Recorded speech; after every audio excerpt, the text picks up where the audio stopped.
Alright, Sean Kelly with Cutting Edge here. I'm going to kind of walk you through a little bit of this overhang, custom overhang that we built for this whole backyard project. What we decided to do was, the idea was to have an outdoor kitchen in this, so in order to make sure that we didn't have to span a bunch of posts and kind of keep it as a big open format here, what we decided to do is go with some steel posts and custom glue lamp beams in order to make sure that we could span the entire length here. We've got outside dimensions on this. Is a 16 by 30 overhang that we were able to fit in here. So we went through and we had massive footings on here to tie all of our custom steel posts. We went through and got them powder coated to match the rest of the format and color scheme for the rest of the house, with the bronze railing, the bronze trim paint on the entire project.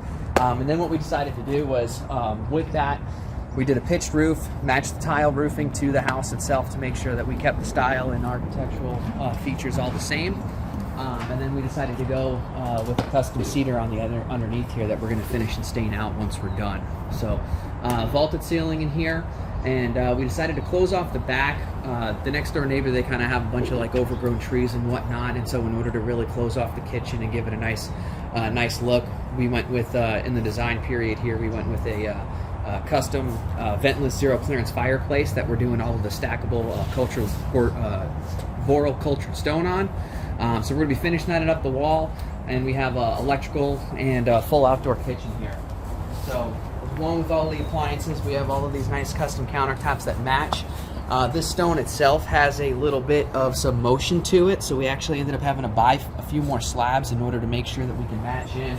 And on these long countertop runs, make sure that the wave and motion on the countertops is all... That camera doesn't do it justice. Is all continuous. Like so with all of the equipment that we did, we have all Twin Eagles gas equipment that's out here. Get that lid. That lid is heavy. Spring assisted. Ooh, Nice and oh smooth. my!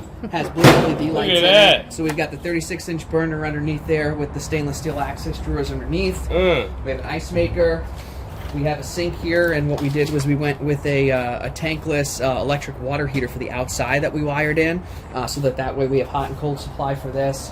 We have a water supply hooked up, obviously, for the ice maker, as well as an outdoor rated dishwasher that we were able to install, and with the hot water, we can obviously supply that and wash dishes out here, although glass usage in the backyard around a pool strictly prohibited. Exactly, it's going to be kept to a minimum. We have a couple side burners over here, so there's a couple stovetop appliances here that we have Twin Eagles that match, so that way we can go through, and if you got to do a little bit of grilling or sauteing or anything like that on the outside kitchen, you have all of that available. And then obviously the zero clearance fireplace. Once this is all done, we'll put some fiberglass in there, and it actually has a side control over here where we can go and select the different colors of LED lights, as well as turn on and off the gas supply that's here. Under the counter refrigerator, and then all of this gas equipment is all piped in. So we went through and we upgraded the gas meter on this project, installed a couple big manifolds for all the gas equipment, and so we've got the custom fire table that's right here with a 12-foot burner inset in the middle. We're going to install a glass guard on that to make sure that you can keep it and still eat around that. We've got the 36-inch barbecue grill. We've got the side burners, the fire pit, and then obviously all of the Tempest torches that we installed on the project, and then the pool equipment. So all of the heaters and whatnot, that's all gas powered as well.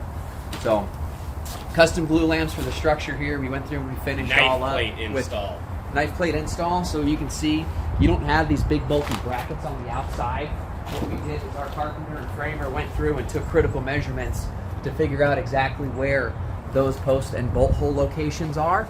And so what he's able to do is cut out, and the top of that bracket right there sits up and inserts into that glue lamp beam, and then we have the locations for those bolt holes marked out, so he's able to drill through them. Slit there's a custom freehand chainsaw. Look at it. You see where that slit goes in, where that metal is? He sits here with a giant chainsaw and just to make it come out. It looks amazing.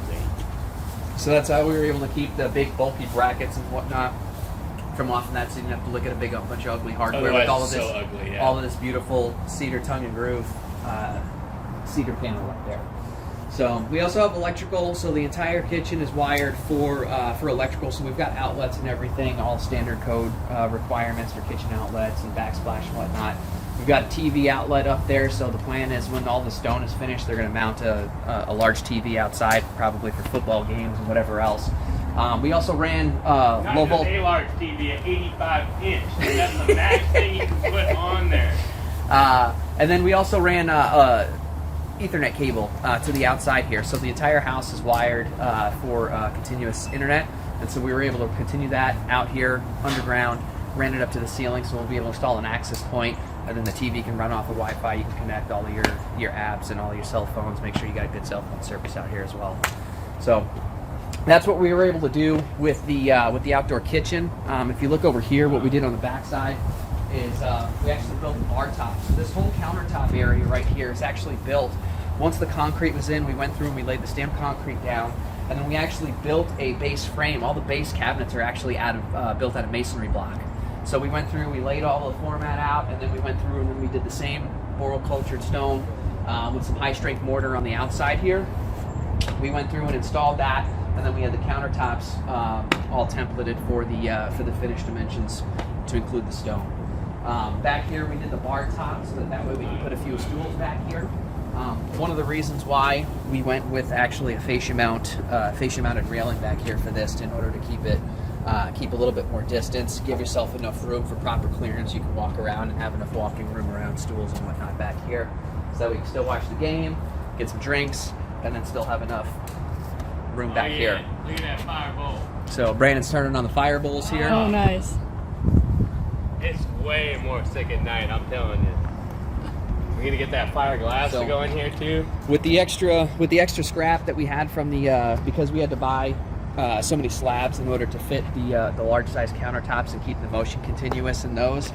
Same thing with that custom fire pit over there. That required 2 slabs just in order to make sure that all the grooves and the colors matched up on that.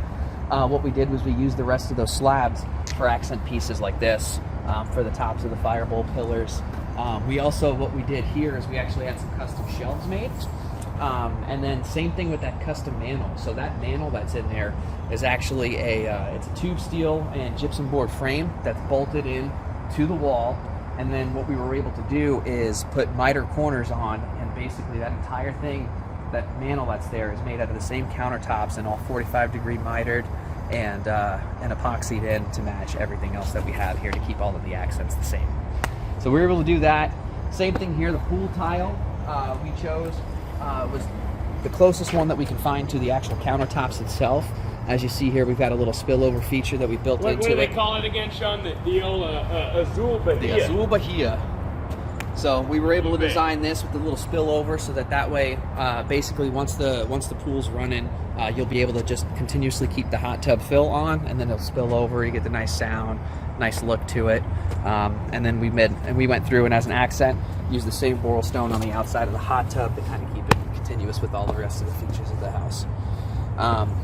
All the pool controls, as you can see, are right behind there where that fence that Brandon is currently having constructed is, as well as a smart control panel. So for the pool itself, we went through, we've got a couple different LED lights in the pool that change color, and then we also have a spot here where we're going to be installing the smart controls for the pool. So you have a poolside remote that goes right here, and also ties into a smart panel that controls the pool and has wireless access to it. So you can go through, take out your smartphone when you're on the way back. You can see the bridge over here.